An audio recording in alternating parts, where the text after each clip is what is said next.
assalamu alaikum, na yi sallama gare ki. Gimbiya Farida walla na gaba kamar ki. Haƙuri da juriya ƙwarai kina da kirki. Ladabi beye yan uwanmu sun yabe ki. AYD shi yasa kullum nake faɗar ki. Zuciya ta walla san ki ne yasa ta shauki. Akan zuwa gare ki kin bani taka burki. Sai da ke kaɗai ne da zana angwance. Farida ke ce farin cikin ruhina, farin cikin ruhina. Farida ke ce farin cikin ruhina, farin cikin ruhina. Farida zan so ki bani so har kauna, ki bani so har kauna. Farida zan so ki bani so har kauna, farin cikin ruhina. AYD na ki dan mutan Bauchi, wallahi san ki ne yake jiran kunci.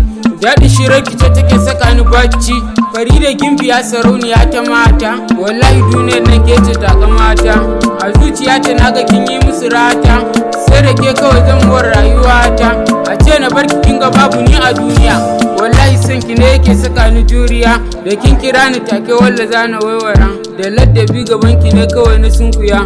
Mai kyau da kwarjini haba nace habibiya, Farida sai da ke kawai nace masoyiya. Ki ja mu je cikin batun mu babu waiwaya. Maza da mata mu gare mu sun yi tambaya, mai yasa a soyayya ba mu shan wuya. Gaskiya riƙon amana ce kawai ɗaya, mun riƙe a junan babu wariya. Ga haɗin kai wai azaba an tafi ta ƙauyen alƙariya. To ƴan uwa masoya ba a so mace ta yi kyau ba hali. AYD ne na kanan dabo, sannan a sannu muna ta dabo. Yanzu da mun fito sai dai a ta kobo. Farida ke ce farin cikin ruhina, farin cikin ruhina. Farida ke ce farin cikin ruhina, farin cikin ruhina. Farida zan so ki bani so har kauna, ki bani so har kauna. Farida zan so ki bani so har kauna, farin cikin ruhina.